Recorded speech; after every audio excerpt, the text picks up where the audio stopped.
Most people assume that Kenya is ahead of Tanzania in almost everything: economy, infrastructure, influence, and to my surprise, even in regional power. But what if that assumption is incomplete and wrong? Tanzania has been quietly pulling ahead in several key areas in recent years. And don't get me wrong, this is not a rivalry narrative. It is about structural shifts that are shaping East Africa today and in the future. By the end of this video, you will see why perceptions between Kenya and Tanzania are changing so fast. Welcome to the African Blueprint, and don't forget to like this video and subscribe to the channel. I will appreciate it so much. Now let's start with the most simple of all. Which of the two countries do you think has more room for expansion?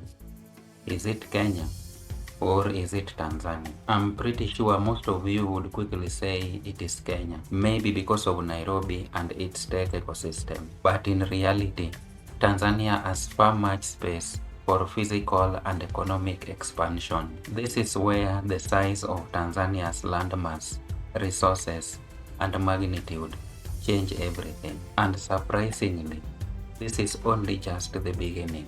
Now let us quickly say something about the land and scale advantage. First, I need you to understand that land is not just about size. Instead, it is an economic capacity. Tanzania has large underutilized land that is facilitating agriculture. The large landmass also enables industrial zones and mining corridors. And most importantly, it facilitates energy expansion. Kenya, on the other hand, is more concentrated in development, especially around major urban centers. And don't forget that scale always creates long-term optionality. Next, let us say something about energy and mega projects. Energy defines industrial power.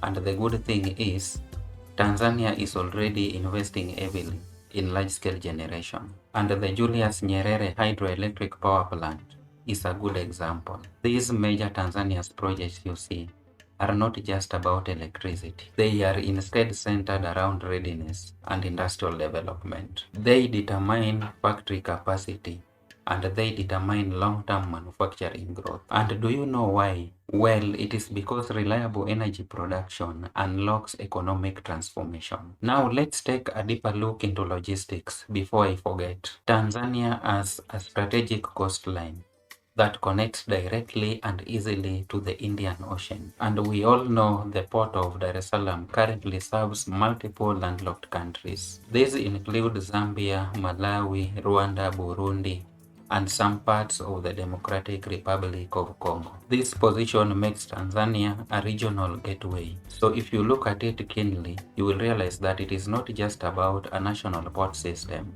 but a regional engine. Now, the most important question we should be asking ourselves at this particular stage is, what then is the real balance between Kenya and Tanzania? Kenya is extremely strong, and I don't have any doubt about that. There is also no doubt that Nairobi is a financial and tech hub. Kenya is the king of digital innovation, banking, services, and startup ecosystems. But on the other side, Tanzania leads in scale and capacity. So all these points we have talked about so far point out to one fact. One of the countries is fast and concentrated, while the other is wide and resource driven. What do you think is the real winner right now?